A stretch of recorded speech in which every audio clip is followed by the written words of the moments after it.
Breakups suck. Breakups can be incredibly painful, and what they do is they really trigger all of the wounds that are inside of us that come out in that moment when either we've been dumped or that we've dumped somebody else or we've ended a relationship. In fact, more often than not, breakups can feel like they've set us backwards. We feel like we've been progressing so much, we're in a relationship, we're feeling healthier, more grounded, and then now when the end of this relationship comes about, suddenly we feel like we're 3 steps back. So how do we really cope with a breakup? How do we ensure that our future breakups are not as painful as the ones that we just had? How can we ensure that we maybe even choose better partners so that we don't have the same kind of breakups that we just did and we don't internalize the same way? So what I'm going to cover in this video is 3 important techniques, 3 important ways you can get over a really painful breakup that's happened in your life. And also, these 3 techniques can help you change how you process breakups in the future. How do I know this? I've tried this on myself. So watch this video below. Point number 1.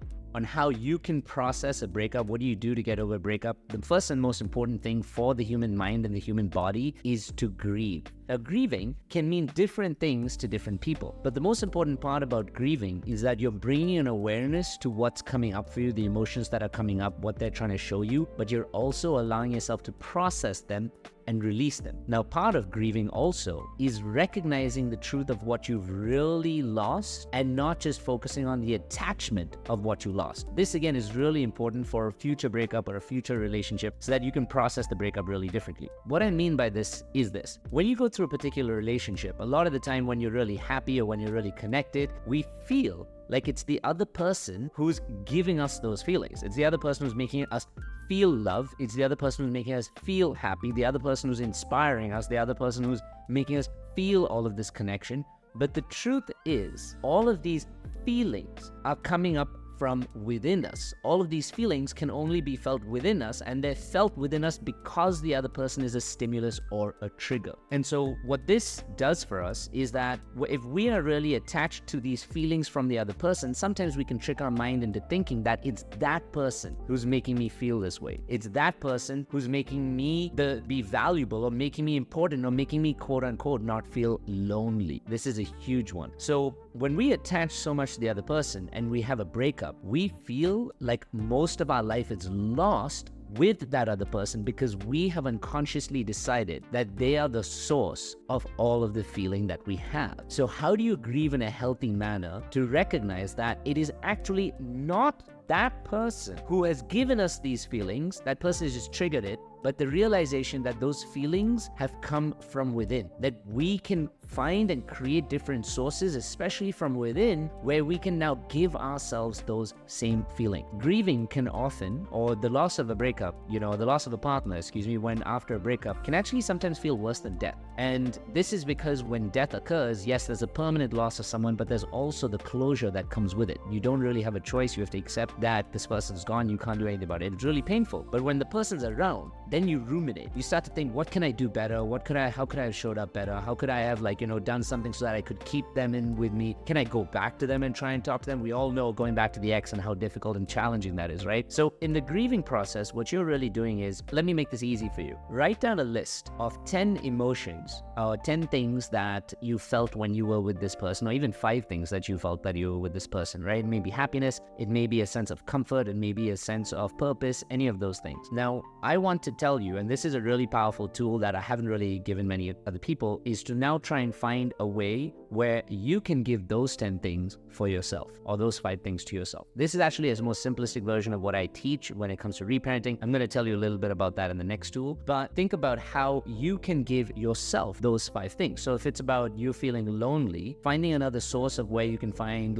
connection with people, maybe joining a social club, a gym, a group, getting yourself out there, sure, which is really uncomfortable, but being able to find another group where you can find and recreate most of those feelings. If you want to think really deep, I'll go into the next point with reparenting, where you can actually give yourself that company. You can actually learn to be that friend or that partner for yourself. So if it's a sense of connection, if it's a sense of, you're getting an emotional connection from this person, journaling is a really good way to recognize and hold space for your own emotions. And then to think from the journaling how you can, soothe yourself going through certain emotions, how you can hold space for yourself through certain emotions. But But the most important part in this grieving process is recognizing that this person was not the source of everything you received. They were just the trigger that allowed it to come from you. When you grieve, you allow yourself to feel sad that, yes, I've lost this person and this person's not there as a trigger. You also have to find a supplemental angle to say, now where can I replace and find these emotions to give me? And you don't need to find somebody else to, be the person to fill this spot, because again, then you're just like shifting your problem from person to person. How can you recreate that and provide that in your own life? Allowing yourself to grieve with it, process that loss, and then finding that little resource there to say, okay, how can I find and give myself these same emotions in my own life? Now, point number 2, this is one of the biggest ones that I want to offer you. And one of the biggest ways to get over a breakup, this is something that I used for myself, is learning to soothe and reparent your inner child. Now, what does this mean? For a lot of us, we don't know what the inner child is. We don't know what reparenting is. We don't know what soothing is. So the inner child is basically this inner little younger being that lives inside of us. Basically, they live inside of our mind, in the subconscious mind, and they're the engine of our minds. And most of the emotions we feel today are projected from the inner child, where there's happiness, sadness, joy, etc. But therefore, most of the wounds and the difficult moments we're experiencing are also basically a trigger of the wounds that our inner child has experienced before. So when we go through a breakup, and that feeling, that heavy feeling that we have after, is actually not so much just because it's that breakup. We may think it is. And our minds, we say, no, it's this person, it's this moment, it's this loss. I invested so much in it. But what it's actually doing is triggering deep wounds from within us that start coming to the surface. The biggest ones of where we maybe feel rejected.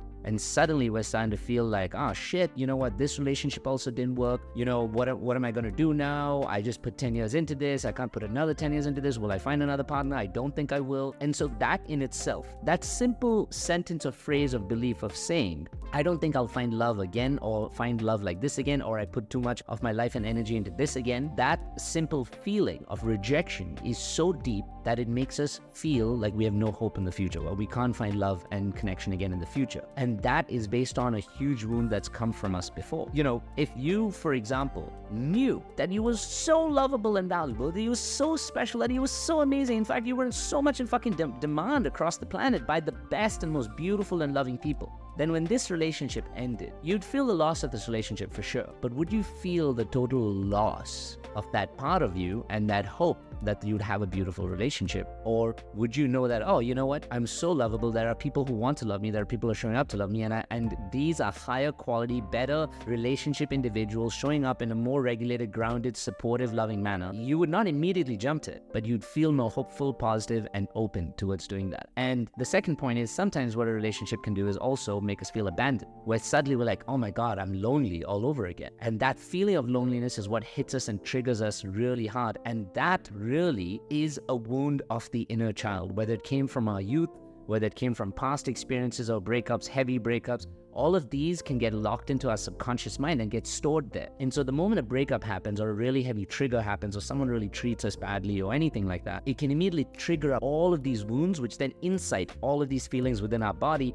which is actually what makes a breakup really painful. So what I do for myself, and I advise this to my clients also, because this also helps you not run back to somebody, to your ex. This also helps you not try and find someone else to replace them. So this is a really helpful, powerful tool, is to soothe your inner child, especially around the wounds. Now, what does that mean? This kind of combines a little bit of point number 1, but it's much deeper. So what I do in this, I've made this list, and this goes into point number 3, right? So we're combining the soothing of the inner child into point number 3, which is recreating your own life and your personal goals. This is really important because this part can be lost when we lose someone else. We lose the personal goals of what we want in our lives in terms of relationship, marriage, partners, especially relationship-based goals. But we also lose a sight of personal goals and self-worth. So point number 3 of recreating your own, personal goals and how you can show up for yourself is one of the most important, also because it's meant to design to help support your self-worth and grow it up. So now I'm going to tell you, we talked about 3 points here, which is point number 1, which is grieving. Point number 2, which is soothing and reparenting your inner child. And I'm about to tell you how to do that right now. And point number 3 is recreating your personal and your own self goals so that you can reestablish your self-worth, your value, your purpose, like that you're good for something, that you're important, etc.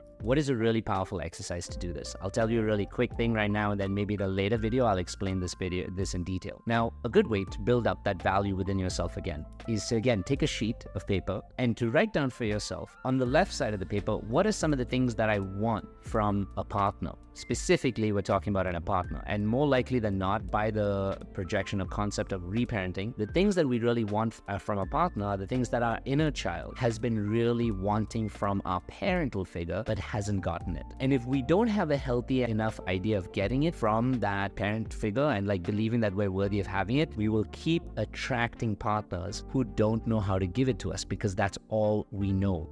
That's all we're used to, is a love that's kind of incomplete, that people who can't really give us what we want and can't meet our needs. So how do we meet our needs? How do we create this version of love for us and soothe our inner child? Find out all the things that you really want, like I said, from a partner, right? Write down a list of these things. It could be maybe like 5 or 6. Just do 5 things to start. For me, what I really wanted and enjoyed with a partner, some of the things I love most, was I enjoyed the physical connection a lot.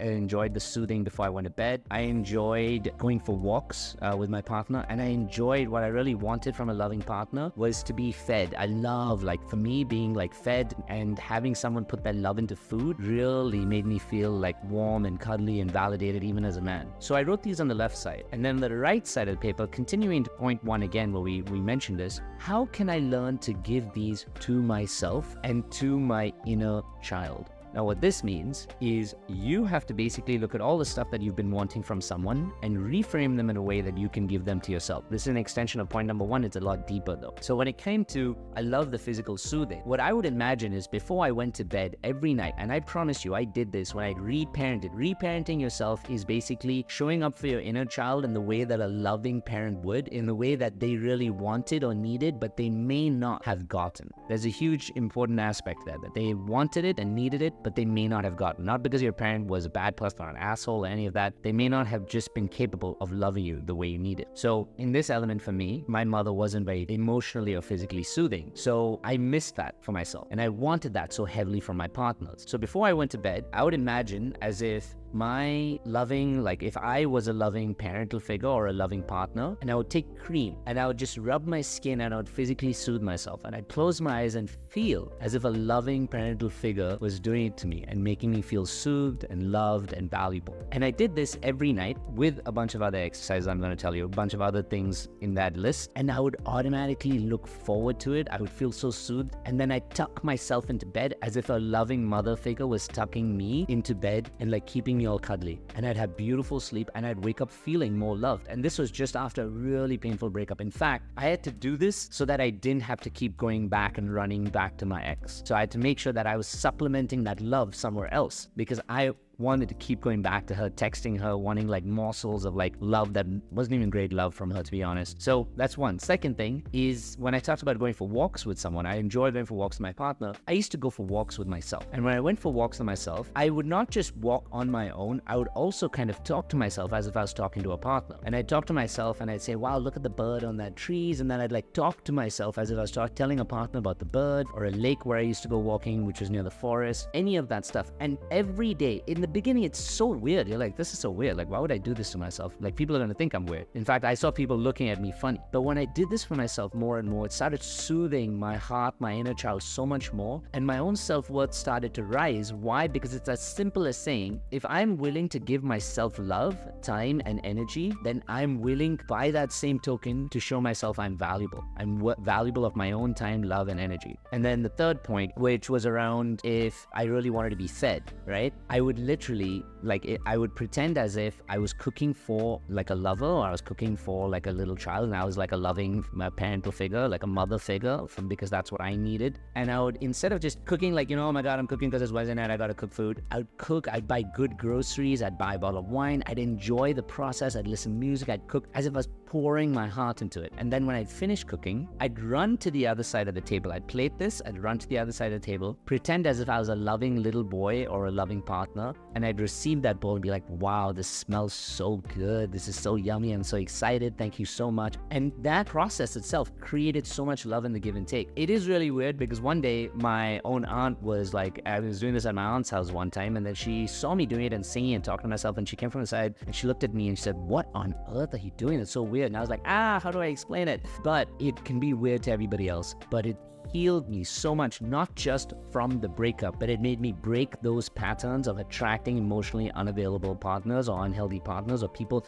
who are incapable of showing me the love that I really needed. So again, 3 really powerful tools here. We've got grieving, which is the first one. We've got reparenting, so soothing your inner child, and reparenting, which is the second one. And the third one is recreating your personal value and your personal self goals. And like, this is a tool to create self goals of like how to show up for yourself, how to like reparent yourself, how to give yourself the time and value that you need. And you can also create other relationship or personal goals that you need that you cannot lose sight of, because otherwise you're telling yourself that with the relationship, you've gone with it. So what's the point of living, right? So you're now recreating the value of living for yourself. If you really like this video, I want you to subscribe. If you got value from all of these points, I want you to subscribe to this video, share it with people. If you know friends who can use this to be able to get over a breakup, if you know someone who's going through a rough time, someone who can't find themselves, videos like these are so helpful. Why? Because I watch videos like these exactly, and that's how I managed to get out of all the holes I was in years ago. So please subscribe, share this with people. You can like this. If you have, please comment if you really enjoyed it. If you have more questions about it, I'd love to get back to you guys and see like, okay, what can I